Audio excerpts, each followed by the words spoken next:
নগরকান্দা জমিদার বাড়ি, এই বাড়িটি হচ্ছে ফরিদপুর জেলার নগরকান্দা থানায়। এই বাড়িতে যাওয়ার সময় আমরা যা যা করলাম আপনাদের কাছে শেয়ার করব ইনশাআল্লাহ। যাওয়ার সময় দেখলাম আমার বন্ধু খুবই মজা নিচ্ছে একা একা, এক পাশে বইছে হইতি। তারপরে দেখলাম একটা রাস্তায় একটা লিচু পড়ে আছে, ভাবলাম লিচুটা উঠে খাবো। ড্রাইভার চাকার উপর দিয়ে লিচুটা নিয়ে গেল, পরে আর কি হবে, লিচুটা খাওয়া গেল না।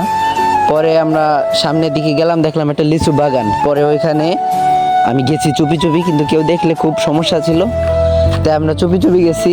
যাওয়ার পরে আর কি মানে লিচু দুইটা ছিঁড়ছি, ছিঁড়ার পরে হলো অনেক ভয় পেয়েছি, আর না ছিঁড়ে সোজা চলে এসেছি রিটার্ন।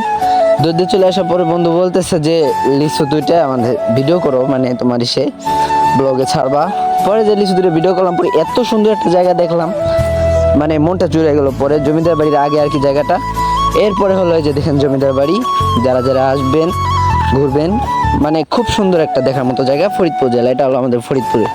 ধন্যবাদ সবাইকে, আমার আইডিতে লাইক কমেন্ট শেয়ার করে যাবেন প্লিজ।